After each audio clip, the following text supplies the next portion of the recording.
Oh, it's great to be with you. Thanks for coming out today. Sorry for the late start. This is actually my first talk on the book since it came out. It came out 24 hours ago. Yesterday was the release day. This book is the result of talking about these issues, especially to religious audiences, to Christian college students and things like that, over a period of the last few years. I think we're at this sort of interesting moment, those of us who advocate the free market right now. I mean, we're all aware of the financial crisis and the sort of bludgeoning that the market has gotten unfairly, of course, in the last few months. And so I think we're also at a critical moment.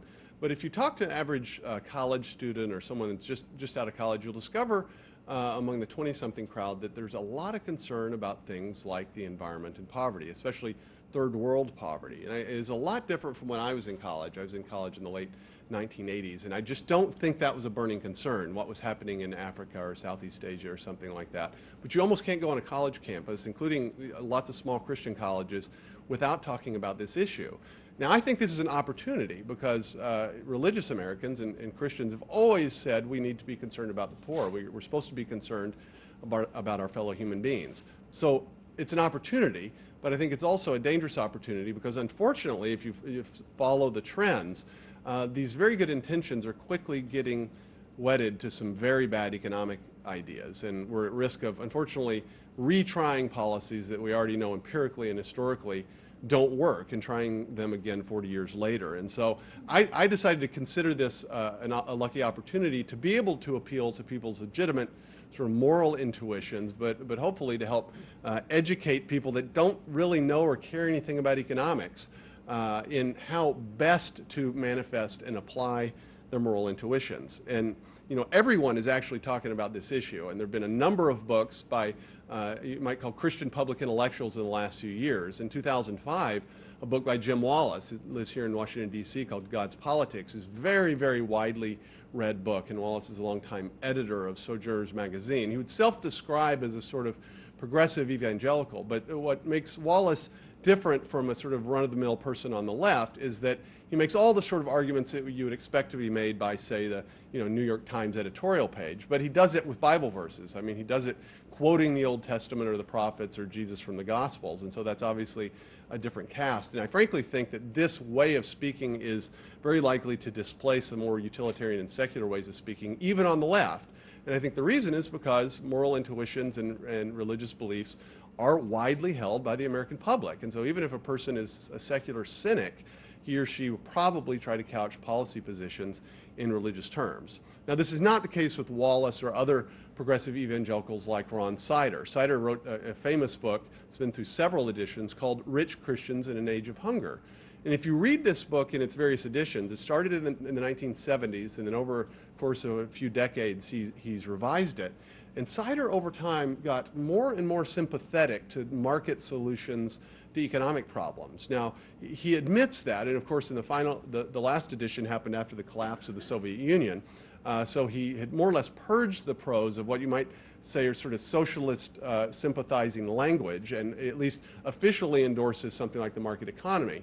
Unfortunately, all of Sider's policy positions are exactly the same as they were 30 years ago. So, it's not clear to me how deep the kind of economic education has happened. Many of those of us in the free market movement can think, is it Francis Fukuyama who talked about the end of history in the 90s, that, look, we now have history on our sides. We had Hayek's arguments of the fatal conceit. We know logically why economic planning can't work, because a planner literally doesn't know what the prices of things are because they haven't gone through a market. We know those arguments. Now, those arguments are now wedded empirically with this great experiment of the 20th century. You could think of the 20th century as a sort of experiment testing different economic models. Unfortunately, the human race were the subjects of this experiment. But now we have empirical evidence for why socialist and semi-socialist economic policies just don't work. They not only don't do what they're supposed to do, they usually do the opposite and make things worse.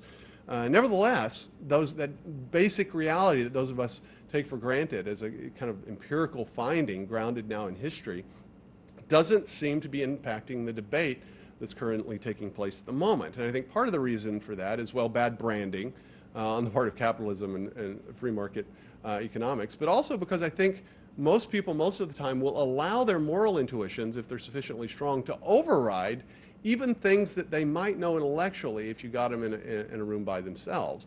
And so a lot of people, I think you can carry through the basic economic arguments that we all are familiar with probably in this room, and persuade people if they're forced to do it. And so what I decided to do after talking about this issue for several years on college campuses is to try to distill what I ended up calling the great economic myths, but the recurring myths about economics that continue to be widely held by large swaths of the American population. Now, most of us will be familiar with these.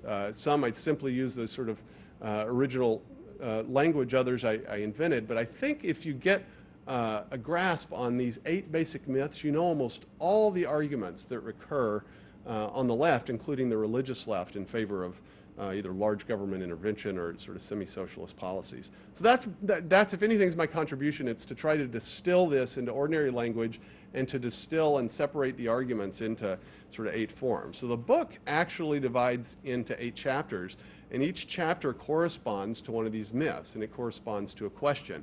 The first chapter talks about the communist experience in the 20th century, and it discusses, of course, the nirvana myth. And the nirvana myth is just contrasting capitalism, or a market economy, in all of its warts and grit, with an unrealizable ideal rather than with its live alternatives. If you're comparing, say, the market in Hong Kong with the kingdom of God at the end of history, well, you know, the market economy, it doesn't look that much different from, you know, maybe the Soviet socialist experiment, because all the human solutions are going to be fallen and imperfect.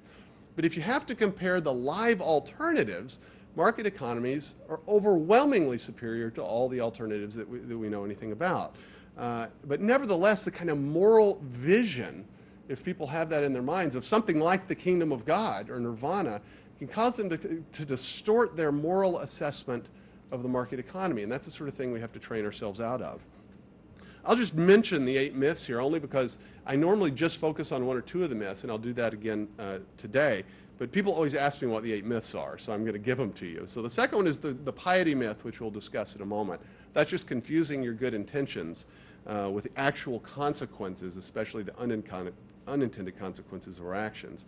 The zero-sum game myth, which we'll discuss in a minute, I define it as believing that trade requires a winner and a loser. It's closely related to what I call the materialist myth, which is believing that wealth isn't created, it's simply transferred. The zero-sum game myth actually manifests itself in different ways, and so this is how I've divided them up. The greed myth, which is what I want to spend most of the time today talking about, that's believing that the essence of capitalism is greed. This is a myth that is widely believed on both the left and the right. This would be an easier myth, I think, to puncture if advocates, certain advocates of the market, didn't use the argument themselves. And so I think this is, frankly, for those of us that consider ourselves advocates of the free market, I think this is a myth that we ought to be dutiful and get rid of in our own language. Then what I call the usury myth, which is believing that charging interest on money is always exploitative.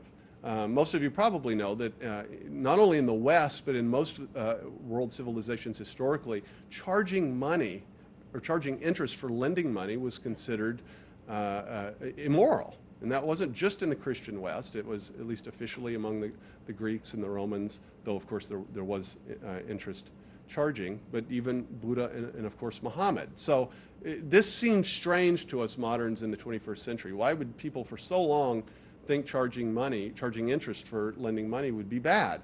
Well, I think if you actually look at the details, it turns out that they had a correct moral intuition, but the moral intuition has to be retranslated in modern economies in which business loans are possible, because you know, an ancient Israelite lending his neighbor, his kinsman, a few coins that would otherwise be hiding in his tent so that he can feed himself and his family, that's a different act morally from a bank lending a small business owner a loan which will be paid back with interest. The bank is charging for the risk involved and charging for the time value of money, which they now deprive themselves of. That's a different moral act. And frankly, when I first started writing the book, I just thought the usury stuff was just confusion. I thought, well, the church got that one wrong, but fortunately we aren't shackled with it. When I got into literature, it turns out it's a very interesting debate. And some people like John Noonan actually argued that it was the usury debates in the Middle Ages that were sort of the precursors to free market economics and to the banking system, because you had very smart monks and scholastics